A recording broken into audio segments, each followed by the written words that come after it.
Yeah, so this is the Glenbrook, 1875 wood burner built by Baldwin Locomotive Works. We have the fireman's seat and the engineer's seat. On the fireman's side, we're responsible for the fire and the water, basically giving the engineer everything they need to run the locomotive. So we have our trim valve here and our injector. So I'll turn on the trim and then inject water into the boiler. So it takes water from the saddle and the tender down under and then injects it into the boiler. We have our sight glass here. Since we're at the end of the day, we're full on the boiler, so all the way up there. We have our dampers down here, both front and rear.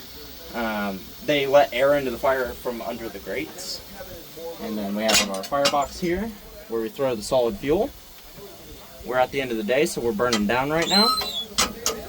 And then we have our blower. The blower is a valve that lets steam into the smoke box to create a draft for the fire, so we can burn a little hotter. This is to turn on the injector. It's the steam line for that. And then we have the bell here. So this is the fireman's side. And over here, we have the engineer's side. Engineer's responsible for the brakes and the running of the train. The most famous lever on here, we have the throttle. And we have the Johnson bar, or reverser, for determining your direction and how much your cutoff is. You have forward and you have rear. Right now we're in neutral. We have another water glass, just so we have two. Redundancy is always great on a locomotive. We have tricox, which is another redundancy for checking water in the boiler.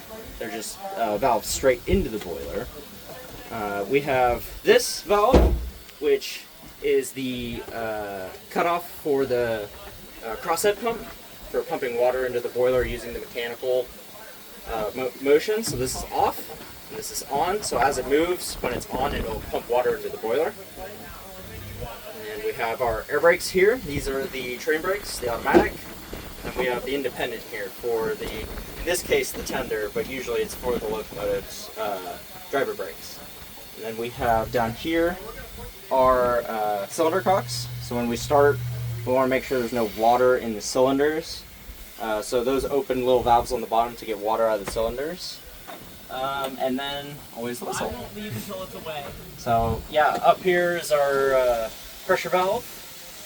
And this contraption here is called the hydrostatic lubricator. It drips oil using steam to run oil to the cylinders to lubricate them as we go. And we have the sand valve. You open this and the sand dome opens a little valve in there that lets sand down to the drivers for more traction. So yeah, that's basically the rundown controls of the locomotive.